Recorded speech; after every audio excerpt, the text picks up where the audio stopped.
Hello, everyone. Welcome back to the Core English Podcast. I am your host, Luna. And I am Jasper. Welcome to the show, friends. Jasper, today we are talking to a very specific type of person. I like to call them the silent geniuses. The silent geniuses? Are we talking about mimes? People who paint their faces white and pretend to be stuck in an invisible box? No, not mimes. I am talking about English learners who have a superpower, but only half a superpower. Half a superpower? Like a superhero who can fly but only 2 feet off the ground? Exactly. I am talking about the people who can listen to this entire podcast and understand 95% of the words. They can watch Hollywood movies without subtitles. They can read complex news articles. Oh, I know these people. They're amazing at understanding. Yes, but when a native speaker walks up to them and asks, "Hey, what did you think of that movie?" the superpower turns off. They freeze. Their mind goes blank. They can only say, "Yes, movie is good. I like." It is the most frustrating feeling in the world. You feel like a genius inside your head, but when you open your mouth, you feel like a toddler. It feels completely unfair. You think, I have been studying for 4 years. I know 5,000 words. Why can't I build a simple sentence? If you are listening right now and nodding your head, we want you to know you are not crazy, you are not broken, and you are definitely not untalented. Today, we are going to reveal the hidden reason why this happens. It is a biological trick that your brain plays on you. And once you understand the trick, we're going to give you the exact tools to unlock your mouth and let your inner genius out. So get comfortable, grab a coffee, or just relax on your sofa. Let's solve the mystery of the silent genius. Okay, Jasper, let's get right into the science. Why does my brain understand the word fascinating, but when I try to speak, my mouth only says good? It all comes down to how your brain processes language. Your brain actually has 2 completely different systems for language. One system is for receptive skills, and the other is for productive skills. Receptive and productive. Okay, translate that into simple English for me. Receptive means receiving, taking things in. Reading and listening are receptive skills. You are a consumer. Like eating a pizza. I am consuming the pizza. I don't need to know how to bake it. I just need to eat it. That's a great analogy. Now, productive means producing, pushing things out. Speaking and writing are productive skills. You have to be the creator. So, speaking is like baking the pizza from scratch. I have to find the flour, make the dough, chop the tomatoes, and cook it perfectly. Yes, and that takes significantly more brain power. When you're listening to me speak right now, I'm doing all the hard work. I'm choosing the grammar. I'm conjugating the verbs. I'm finding the vocabulary. Your brain is just sitting back in a comfortable chair, looking at the words I give you and saying, "Oh yes, I recognize that." Recognition is so much easier than creation. It's like looking at a famous painting. I can look at the Mona Lisa and say, "Wow, what a beautiful painting. I understand it." But if you give me a blank canvas and some paint and say, "Okay, Jasper, paint the Mona Lisa," I will paint a stick figure. Exactly, because recognizing art is not the same as creating art. Recognizing English is not the same as creating English. So, the hidden reason I can't speak is because I've been training my brain to be a professional art critic, but I never actually picked up the paintbrush. Precisely. You've spent hundreds of hours training your consumer brain, but 0 hours training your creator brain. They're 2 different muscles. Luna, this makes me feel better, but also a little bit betrayed. I feel like YouTube and Netflix lied to me. What do you mean? Well, everyone on the internet says, if you want to learn English, just immerse yourself. Watch Netflix in English. Listen to podcasts. So I did. I watched 3 seasons of Stranger Things in English. I felt like a master. I felt fluent. Ah, yes. We call this the illusion of competence, or the Netflix illusion. The Netflix illusion. It sounds like a magic trick. It is. When you watch a movie, you have so many clues to help you understand. You have the actors' faces, the tone of their voices, the background music, the visual context of the scene. True. If a monster is chasing someone and they scream run, I don't really need to know the English dictionary definition of run. The context gives me the answer. Exactly. Plus, your brain only needs to understand the main idea to follow the story. If a character says an advanced phrase like, I would have gone to the party if I hadn't been so exhausted, your brain just hears, he, no party, tired. Wow, you're right. My brain deletes all the difficult grammar and just keeps the key words. Yes, your brain builds a shortcut, so you feel like you understood 100% of the complex grammar, but you didn't. You just understood the vibe. The vibe. I am fluent in English vibes. Yes, but vibes don't help you when you're at a job interview. When the interviewer says, tell me about a time you overcame a challenge, you cannot just give them a vibe, you have to build the sentence from scratch. And because I relied on the Netflix shortcuts, I don't actually know how to build the sentence. My brain panics. Exactly. Input, watching Netflix, is fantastic for your vocabulary and your ear. We love input, but it's passive. We need to turn that passive knowledge into active ability. Okay, Luna, so I need to become a creator. But here's my struggle. When I try to speak, the words are in my head somewhere. I know them, but I can't find them fast enough. It takes me 10 seconds to remember the word determined. That's because your brain is like a giant, messy warehouse. A warehouse, like an Amazon shipping center. Yes, imagine your passive vocabulary, the words you understand, are boxes stored in this massive warehouse. Because you've been listening and reading for years, you have thousands and thousands of boxes.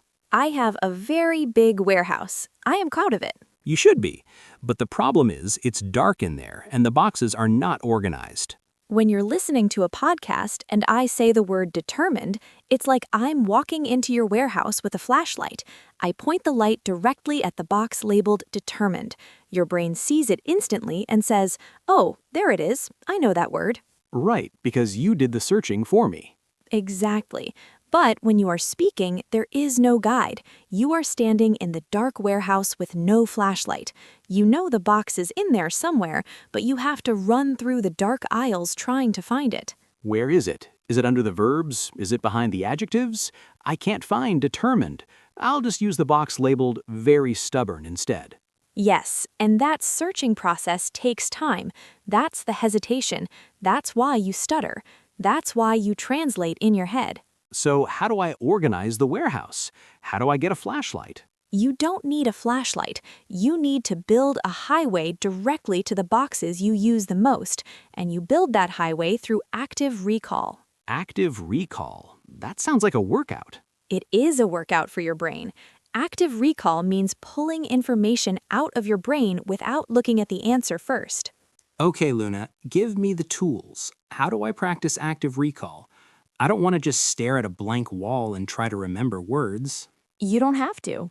We are going to use the things you already love, like Netflix and podcasts, but we are going to add a tiny 60-second habit that will change your life.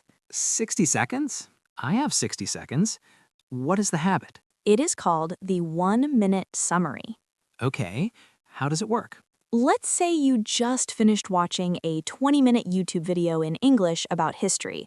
Normally, what do you do when the video ends? I click on the next video, or I close my laptop and go eat a sandwich.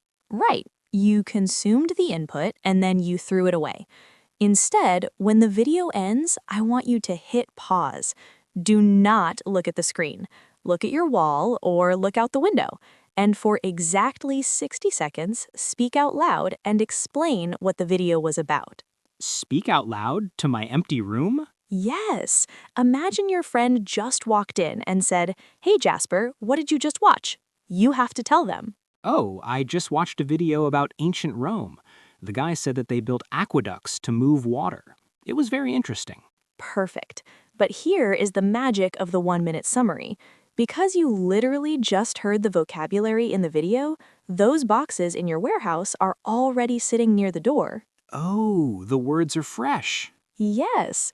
If the video used the word infrastructure and you force yourself to summarize the video immediately, your brain will struggle for a second, but it will grab the word infrastructure and push it out of your mouth. Because I'm forcing my brain to become a creator using the ingredients I just consumed. Precisely.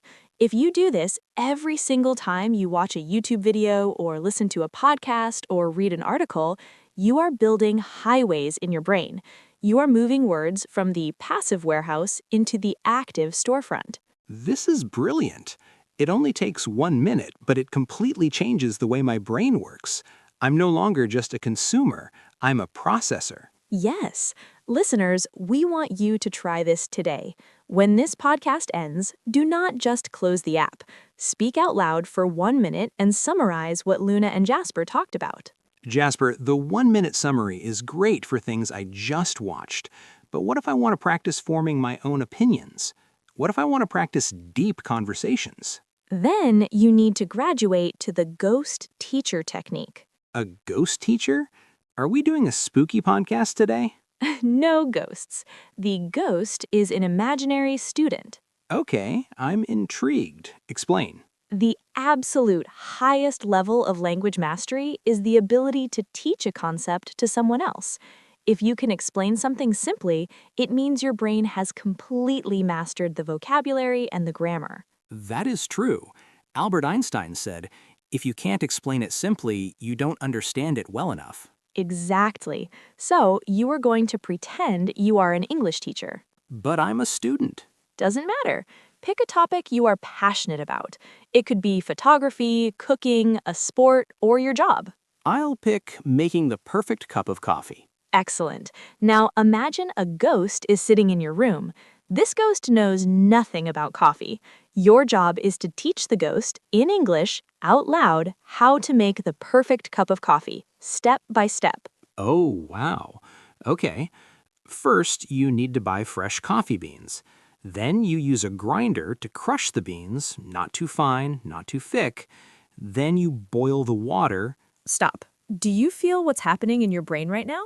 Yes, my brain is working really hard to find sequence words. First, then, after that, and I had to search for the word grinder. Exactly. When you're teaching, you cannot use shortcuts. You can't just use vibes. You have to use precise verbs and nouns. And what if I don't know a word?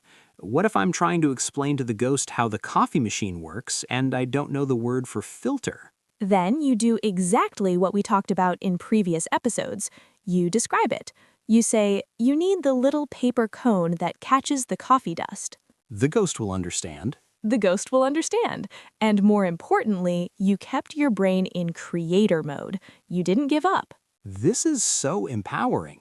I can teach the ghost about history, about my favorite book, about how to fix a car tire. You can do it in the shower. You can do it while driving to work. Just talk out loud and explain the world to the ghost. The more you produce, the faster your hesitation will disappear. Jasper, I think it's time for story time. Do you have a personal experience where the silent genius problem embarrassed you? Oh, absolutely. This is a very painful memory. Let me tell you about the Great Book Club disaster. I am ready. Listeners, gather around.